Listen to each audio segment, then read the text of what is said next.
Nah, saya menghitung rata-rata PDB, rata-rata harusnya uang yang masuk negara sejak pemerintahan Jokowi itu kira-kira per tahun 500 triliun yang harusnya masuk tapi tidak masuk. Kalau kali 8 tahun berarti ada 4.000 triliun uang perpajakan, pajak, bea dan cukai untuk perpajakan, pajak, bea dan cukai yang harusnya masuk ke negara 4.000 triliun. Jadi saya pikir apa yang akan bangun menurut saya memang untuk memperbaiki arogansi ini harusnya Undang-Undang nomor 17 tahun 2003 itu diubah. Tapi jangan pernah berharap bisa mengubah dengan jalur normal karena semua menikmati undang-undang itu.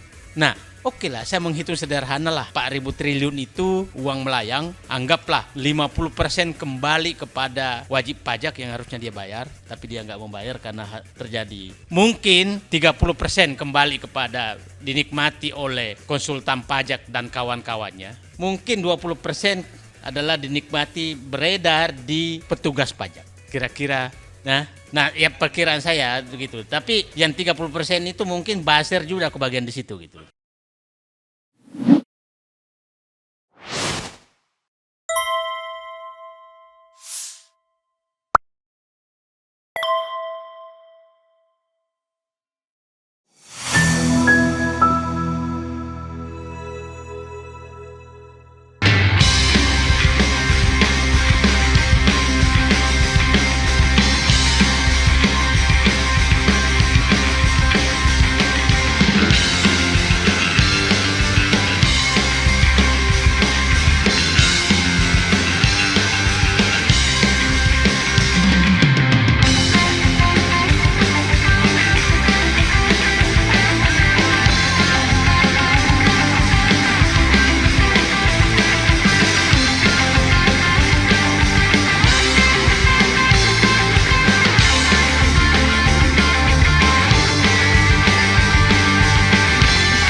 Saya angka-angka sudah tersoroti semua, saya pikir kasus sudah tersoroti. Saya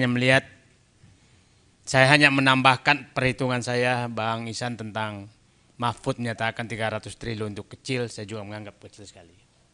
Karena tax ratio kita dulu pernah mendekati 15% dan menterinya juga Sri Mulyani, itu 2009. Dan Sri Mulyani masuk sekitar 10% turun tax ratio dan semakin turun pada saat di dalam.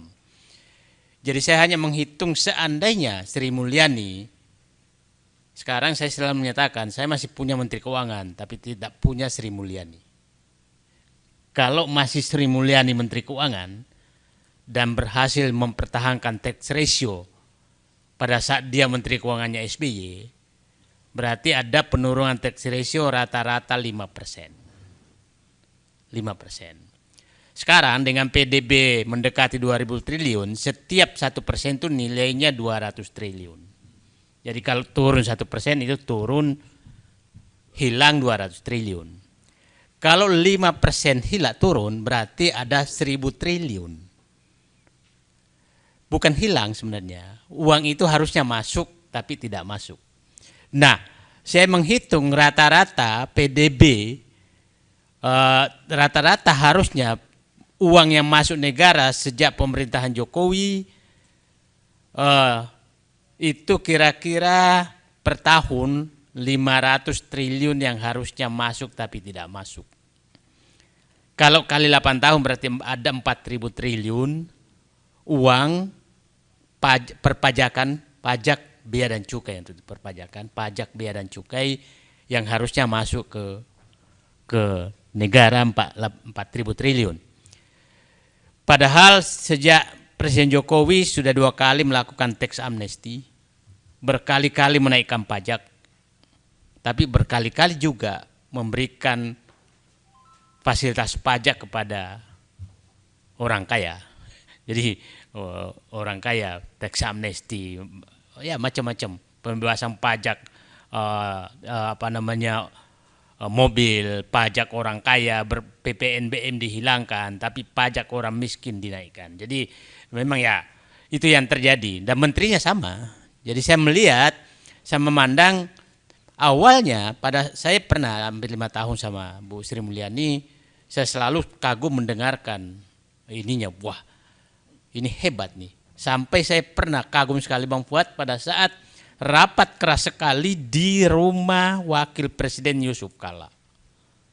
Karena penting sekali membahas sesuatu. Sampai keluar kata-kata beliau, Bu Sri Mulyani, kalau Bapak memaksakan memang seperti itu, maka lebih baik Bapak saja menjadi Menteri Keuangan. Sampai keluar kata-kata itu. Betapa hebatnya beliau. Nah, nggak kebayang apa yang dikatakan Pak Ihsanuddin tadi. Kalau sudah tidak ada lawan, maka nggak tahu saya kata-kata.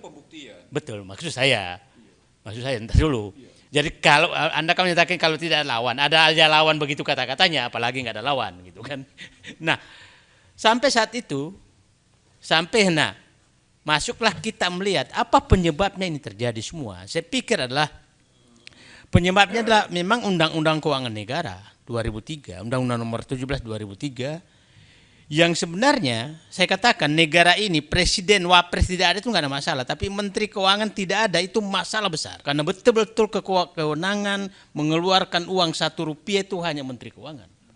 Presiden nggak berhak, wakil presiden nggak berhak. Saya nggak tahu yang merancang undang-undang ini seperti apa dulu. Nah, sehingga undang-undang inilah yang menghilangkan kontrol perencanaan Bappenas terhadap perencanaan pembangunan nasional, langsung hilang. Adalah Undang-Undang Keuangan Negara 2003. Jadi saya pikir apa yang dikatakan Bang Ihsanuddin, menurut saya memang untuk memperbaiki arogansi ini harusnya Undang-Undang Nomor 17 tahun 2003 itu diubah. Tapi jangan pernah berharap bisa mengubah dengan jalur normal. Karena semua menikmati undang-undang itu. Yang mau mengubah itu menikmati. Bayangkan saja, dulu saya Pimpro tuh tahun 88. Jadi paham betul betapa ribetnya mengurus proyek. Saya di BPPT itu harus ada tanda tangan Setnek, karena dibawa Setnek. Setelah itu kita harus bawa ke Bappenas, dibawa ke Bappenas. Baru tanda tangan Bappenas, 7 perencanaan baru dibahas ke Kementerian Keuangan. Baru dibahas antara Kementerian Keuangan Bappenas, baru kita ke DPR.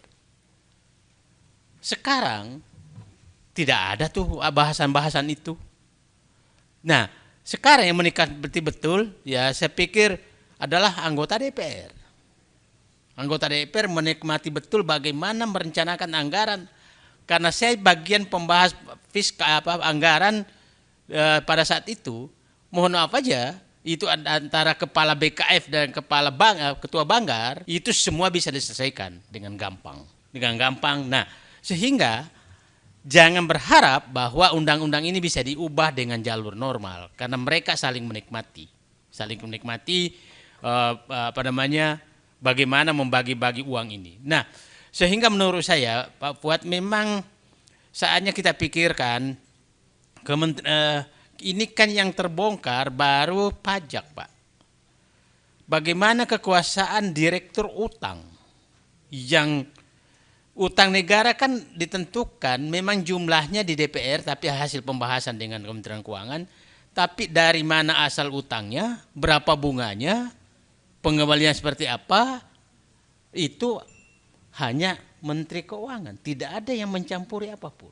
Nah, kita tidak tahu apa yang terjadi antara Direktur Jenderal Utang dengan si pemberi utang. Kita nggak pernah tahu apa itu yang terjadi, dan pasti ada tidak mungkin lah masa kita dapat bunga tinggi sekali dibanding negara yang country risk-nya lebih tinggi dari kita, tapi bunganya dia lebih rendah, kita lebih tinggi. Kan logikanya nggak masuk akal. Nah, terus coba logika, terus Dirjen Kekayaan Negara sama. Terus Dirjen Perimbangan Keuangan Pusat dan Daerah itu tempatnya menyembah para bupati dan gubernur.